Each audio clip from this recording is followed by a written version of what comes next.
If you think Square Enix should be like Capcom, I don't think you're thinking logically. I get it. Capcom is on a generational run, basically a Dirk Nowitzki turnaround from where they were when they're called Crapcom to where they are now, built up through the Resident Evil remake. They're basically at a point where they can have multiple AAA-ish titles out a year or every other year.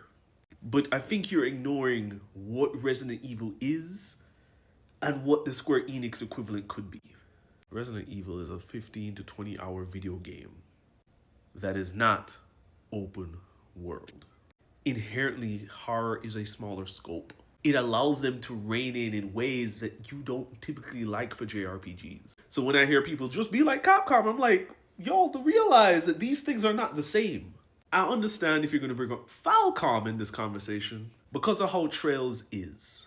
And I can't say anything to that yes or no. I've not played the Trails series. But I think we'd agree that the budget difference between Capcom and Falcom are different, and we'd argue that Square is even in a higher budget in terms of expectations of the three biggest IPs that they hold. Because we only have this Square Enix conversation, not because we're talking about DioField Chronicles, we're not talking about Mana, we're not talking about Saga, things that they do publish at a more quicker rate. We're only having this conversation because of DQ, Final Fantasy, and Kingdom Hearts.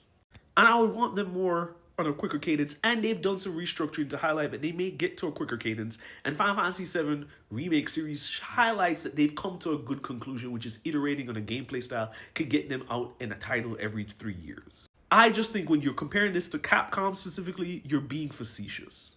There's a difference between being able to turn out a horror game that's 15 to 20 hours versus turning out a 40 to 60 hour JRPG. Much less when you're asking Square Enix to deliver it at the highest budget because you don't want to count things like Bravely Default or Triangle Strategy. All that to say, I'll play the Trail series to see what they do over there that helps them create a quicker output. But the reality is this, there are very few JRPGs that can keep a quick cadence, even Tales has fell behind.